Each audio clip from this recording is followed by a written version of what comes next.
오늘도 교회의 하나됨을 이루어 가시는 우리 모든 성도님들 되시기를 소망합니다. 사도신경으로 우리의 신앙을 고백하겠습니다. 나는 전능하신 아버지 하나님, 천지의 창조주를 믿습니다. 나는 그의 유일하신 아들 우리 주 예수 그리스도를 믿습니다. 그는 성령으로 잉태되어 동정녀 마리아에게서 나시고 본디오 빌라도에게 고난을 받아 십자가에 못 박혀 죽으시고 장사된 지 사흘 만에 죽은 자 가운데서 다시 살아나셨으며 하늘에 오르시어 전능하신 아버지 하나님 우편에 앉아 계시다가 거기로부터 살아있는 자와 죽은 자를 심판하러 오십니다. 나는 성령을 믿으며 거룩한 공교회와 성도의 교제와 죄를 용서받는 것과 몸의 부활과 영생을 믿습니다. 아멘. 다 함께 찬송가 220장 찬양 드리겠습니다.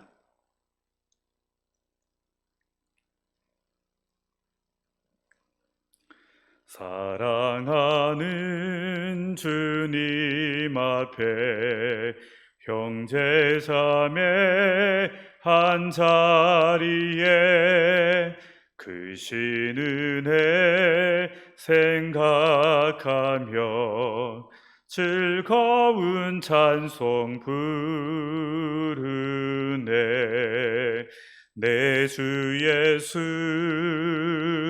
본을 받아 모든 사람 내 몸같이 환난 근심 위로하고 진심으로 사랑하세.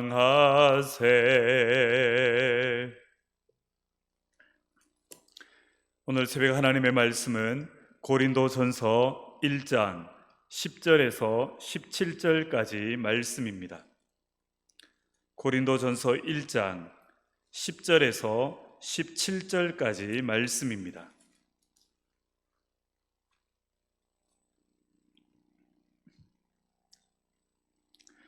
형제들아, 내가 우리 주 예수 그리스도의 이름으로 너희를 권하노니 모두가 같은 말을 하고 너희 가운데 분쟁이 없이 같은 마음과 같은 뜻으로 온전히 합하라. 내 형제들아, 글로의 집 편으로 너희에 대한 말이 내게 들리니 곧 너희 가운데 분쟁이 있다는 것이라. 내가 이것을 말하거니와 너희가 각각 이르되 나는 바울에게, 나는 아볼로에게, 나는 게바에게, 나는 그리스도에게 속한 자라 한다는 것이니 그리스도께서 어찌 나뉘었느냐? 바울이 너희를 위하여 십자가에 못 박혔으며 바울의 이름으로 너희가 세례를 받았느냐? 나는 그리스보와 가이고 외에는 너희 중 아무에게도 내가 세례를 베풀지 아니한 것을 감사하노니 이는 아무도 나의 이름으로 세례를 받았다 말하지 못하게 하려 함이라. 내가 또한 스데바나 집 사람에게 세례를 베풀었고 그 외에는 다른 누구에게 세례를 베풀었는지 알지 못하노라. 그리스도께서 나를 보내심은 세례를 베풀게 하려 하심이 아니요 오직 복음을 전하게 하려 하심이로되 말의 지혜로 하지 아니함은 그리스도의 십자가가 헛되지 않게 하려 함이라. 아멘.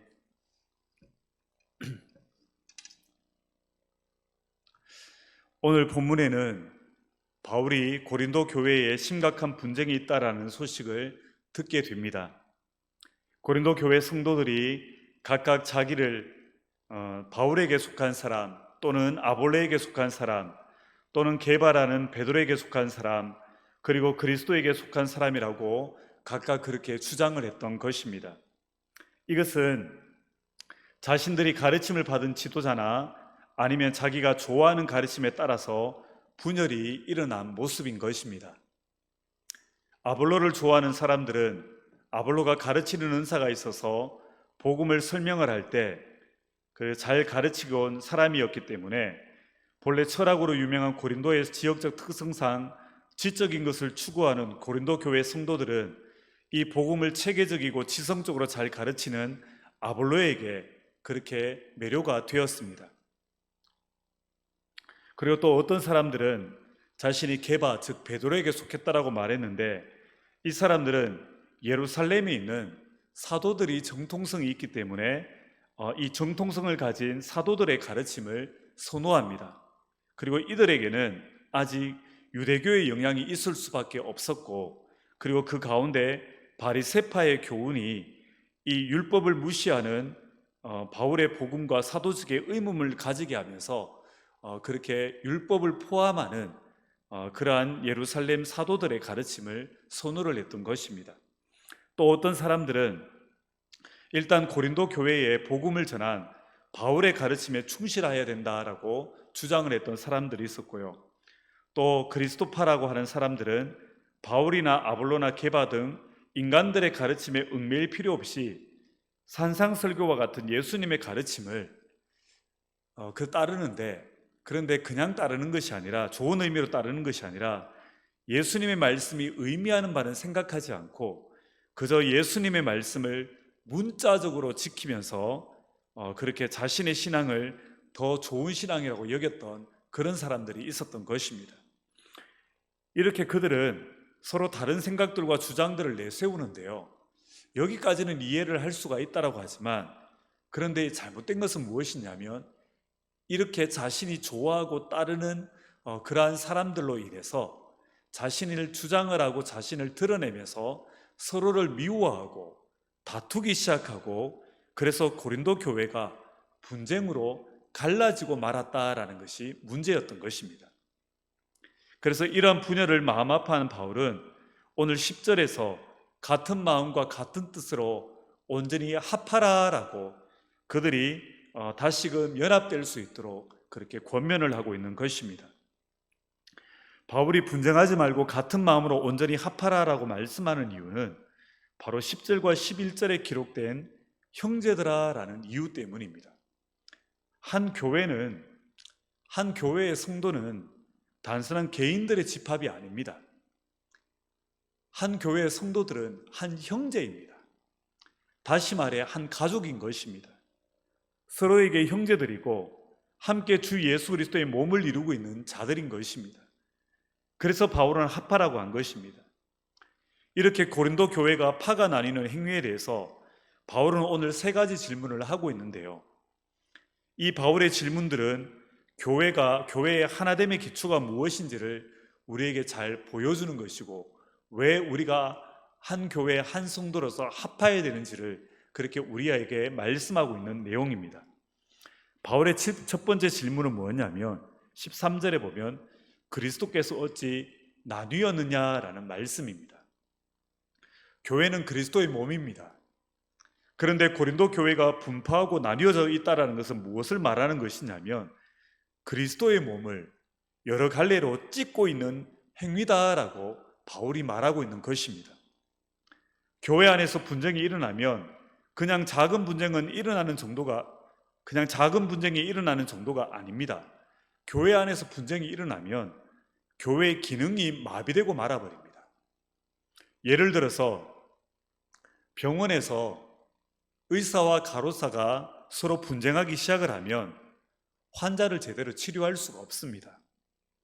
환자는 생명에 심각한 위협을 받게 되는 것처럼 교회가 분쟁하면 교회의 기능이 마비가 되어서 영혼이 죽어버리는 일이 생기는 것입니다. 그리고 교회 안에서 분쟁은 우리를 대속하기 위해 십자가에서 죽으신 주님의 몸을 부인하는 행위이고, 세례를 통해서 이루어진 그리스도와의 연합을 부인하는 행위인 것입니다. 그래서 교회에서는 이 모든 분쟁이 그리스도의 몸을 찢는 것임을 우리는 기억을 해야 되는 것입니다. 그리고 바울이 한 2번째 질문은 13절에 바울이 너희를 위하여 십자가에 못 박혔느냐입니다. 고린도 교회의 성도들을 구원하기 위해 바울이 십자가에 못 박혀 죽은 것이 아니라 예수님께서 십자가에 못 박혀 죽었는데 왜 나 바울을 따르느냐라고 묻고 있는 것입니다. 바울은 의식이 분명한 사람이었습니다. 자신을 따른다고 해서 좋아하는 것이 아닙니다. 사람을 따르는 것은 잘못된 신앙이다라고 지금 바울이 말하고 있는 것입니다. 우리는 사람에게 초점을 맞춰서는 안 됩니다. 우리를 위해서 희생하신 예수님, 피 흘리신 예수님, 우리를 위해 자기 생명을 내어주신 예수님에게 초점을 맞추고 예수님을 따라야만 하는 것이 바로 성도입니다. 사람은 완전하지 않습니다. 그래서 약한 부분이 있고 아직 덜 성숙된 부분이 있을 수밖에 없습니다. 그렇기 때문에 사람에게 초점을 맞추고 사람을 따르려고 하면 물론 좋은 점도 본받겠지만 그 따르는 사람의 본이 되는 사람이라고 생각했던 그 사람의 약한 부분과 미성숙한 부분까지도 닮아갈 수밖에 없는 것입니다. 그렇기 때문에 우리는 오직 완전하신 분인 예수님이기 때문에 예수님만을 따르고 예수님에게 초점을 맞춰야 하는 것입니다.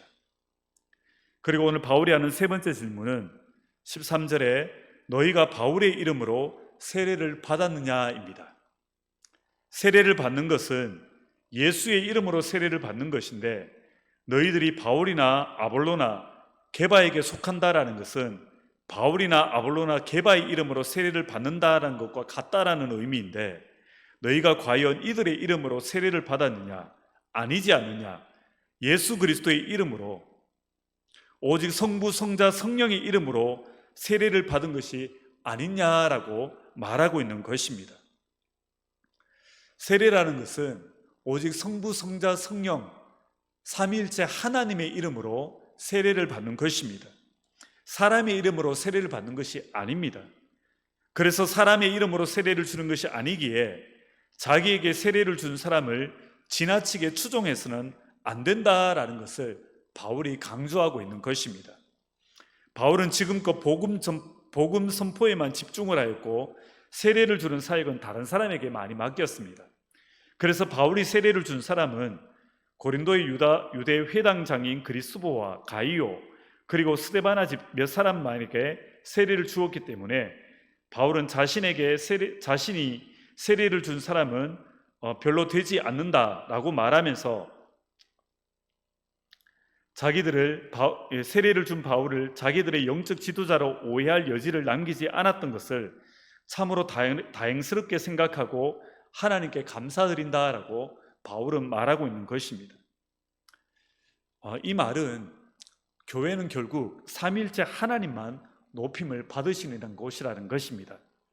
그래서 궁극적으로 따라가야 할 분은 삼위일체 하나님이시고 예수님인 것입니다. 영적 지도자는 예수님을 소개하는 자일 뿐인 것이고 또 영적 지도자는 초점을 자신에게 맞추지 않고 끊임없이 예수 그리스도에게 초점을 맞추도록 성도들을 인도하는 자가 바로 훌륭한 영적인 지도자인 것입니다. 이런 일화가 있다고 합니다. 영국에 그 강대상 뒤로 예수님이 서 계신 모습에 스테인글라스가 아름답게 장식되어 있는 교회가 있었다고 합니다. 그런데 목사님이 강대상에 서서 설교를 하면 뒤에 그 강대상 뒤에 있는 그 스테인글라스에 있는 예수님의 그림이 잘 보이지 않았던 모양입니다. 그런데 한 번은 목사님이 설교를 하시다가 잠시 옆으로 자리를 잠깐 옮기셨는데 그때 앞에 앉아있던 아이가 이렇게 말했답니다. 목사님이 없어지니까 예수님이 보이네 하고 아이가 말을 했답니다. 그런데 이 아이가 하는 말을 들은 목사님이 큰 깨달음을 받았다고 합니다. 뭐냐면 내가 예수님을 가릴 수도 있겠구나라는 생각을 하게 된 것입니다. 그리고 그때부터는 이 목사님은 성도들이 예수님에게 집중하도록 그렇게 사역을 이루어 가셨다라고 합니다. 오늘 우리는 이처럼 예수님만 바라보아야 됩니다. 교회에서 아무리 존경스럽고 대단해 보이는 분일지라도 그것이 교역자이든 장로님이든 아니면 그렇게 대단해 보이는 성도님일지라도 우리는 사람에게 초점을 모아서는 안 됩니다. 오직 예수님께 초점을 맞추고 예수님의 말씀을 중요하게 여기면서 순종하는 것이 바로 우리의 의무인 것입니다. 그래서 우리의 믿음의 시선은 예수님께만 두어야 하는 것입니다. 그리고 오늘 예수님의 그 가르침이 우리가 따라야 될 예수님의 가르침은 무엇인가 하면 교회는 한 몸이다라는 것입니다. 부모의 큰 기쁨이 형제들 간의 우애이고 연합이 부모에게 기쁨이 되듯이 우리 하나님의 큰 기쁨도 성도들 간에 하나 되고 사랑하여서 연합하는 것이 우리 하나님의 큰 기쁨인 것입니다. 오늘 우리는 이런 주님의 마음을 가져야 되는 것입니다. 예수님께 초점을 맞출 때 같은 마음 같은 뜻을 가질 수 있고 비로소 우리는 온전히 합할 수가 있게 되어집니다. 우리가 이 연합됨을, 이 합함을 온전히 이루어가야 할 것입니다. 이런 이야기가 있습니다. 감리교회 목사님이 기도하다가 꿈을 꿨는데 천국에 가는 꿈이었습니다. 그래서 천국 문 앞에서 천사에게 물었답니다. 감리교회 성도들이 얼마나 천국에 많이 왔습니까? 하고 물었더니 천사가 감리교회는 한 분도 안 계시는데요 하고 답을 하더랍니다. 그래 깜짝 놀라서 그럼 장로교회는 얼마나 왔습니까? 라고 물었더니 천사가 장로교인도 한 분도 안 계시네요 라고 대답을 하는 것이었습니다. 그래 침례교인은냐고 물었더니 침례교인도 없다고 합니다. 그때 목사님이 아니 그럼 어느 교단의 사람이 이 천국에 와 있습니까? 라고 물었더니 천사가 이렇게 대답을 하더랍니다. 교단에 속한 사람이 온 것이 아니라 예수 그리스도에 속한 자들만이 이곳에 와 있습니다 라고 대답을 하더랍니다. 교회는 각자의 자신의 파가 중요한 것이 아닙니다. 자신의 파에 속한 사람들이 모인 곳이 교회가 아닙니다. 교회는 예수 그리스도에게 속한 자들이 모인 곳입니다. 사람에게 속한 곳이 아닙니다. 그래야기에 오늘 우리의 모든 초점을 예수님께 맞춰야 되고 주님의 말씀을 다시금 생각하고 주님의 마음을 헤아리며 주님의 말씀에 순종해야 할 것입니다. 그렇게 오늘도 주님의 뜻을 이루어가면서 주님 안에서 한마음 한뜻으로 온전히 합함을 이루어가는 우리 모두가 되어서 더욱더 주님을 높여드리는 우리와 우리 교회가 되기를 주님의 이름으로 축복합니다. 기도하시겠습니다. 하나님 아버지 은혜를 감사를 드립니다. 하나님 우리는 너무나 연약하여 자꾸만 분열하고 자꾸만 나누어지려고 하는 우리의 모습들이 있음을 고백합니다. 이런 연약한 우리를 용서하여 주시고 하나님 우리가 교회를 나누어 가도록 만드는 자가 아니라 연합되도록 교회가 하나가 되도록 만들어가는 우리가 될 수 있도록 인도하여 주시옵소서. 그래서 교회가 주님의 몸이듯이 우리가 주님의 몸을 찢는 자들이 아니라 주님의 몸을 한 몸으로 이루어가는 자들이 되게 하여 주시고 그렇게 교회에서 사랑을 이루어가고 하나가 되도록 힘쓰는 우리의 삶이 될 수 있도록 은혜 더하여 주시옵소서. 예수님의 이름으로 기도드립니다. 아멘. 하늘에 계신 우리 아버지, 아버지의 이름을 거룩하게 하시며 아버지의 나라가 오게 하시며 아버지의 뜻이 하늘에서와 같이 땅에서도 이루어지게 하소서. 오늘 우리에게 일용할 양식을 주시고 우리가 우리에게 잘못한 사람을 용서하여 준 것 같이 우리 죄를 용서하여 주시고 우리를 시험에 빠지지 않게 하시고 악에서 구하소서. 나라와 권능과 영광이 영원히 아버지의 것입니다. 아멘. 이 시간 함께 기도할 때 우리가 더욱더 교회가 하나됨을 이루어가는 자들이 되어지고 우리를 통하여서도 또한 교회가 더욱더 연합되어지고 그리스도의 몸인 이 교회가 더욱더 든든히 세워져가는 은혜가 있게 하여 달라고 함께 기도하겠습니다. 하나님 아버지, 나는 교회는 참으로 주님의 몸인 것을 고백합니다. 우리가 주님의 몸인 이 교회를 더욱더 든든히 세워가는 자가 되기를 소망하오니 우리가 교회를 여러 갈래로 찢는 자들이 아니라 교회가 하나 되어서 주님의 한 지체이고 우리가 한 형제인 것을 고백하는 그 은혜 속에 우리 교회를 더욱더 하나로 만들어가는 자들이 되도록 은혜 더하여 주시옵소서. 그리하여 우리 교회가 더욱더 연합된 교회가 되게 하시고 또한 사랑이 흐르는 교회가 되게 하여 주시고 우리의 부모가 되신 하나님의 그 기쁨이 되어지는 우리가 되어지고 우리 교회가 될 수 있도록 인도하여 주시옵소서. 예수님의 이름으로 기도드립니다. 아멘.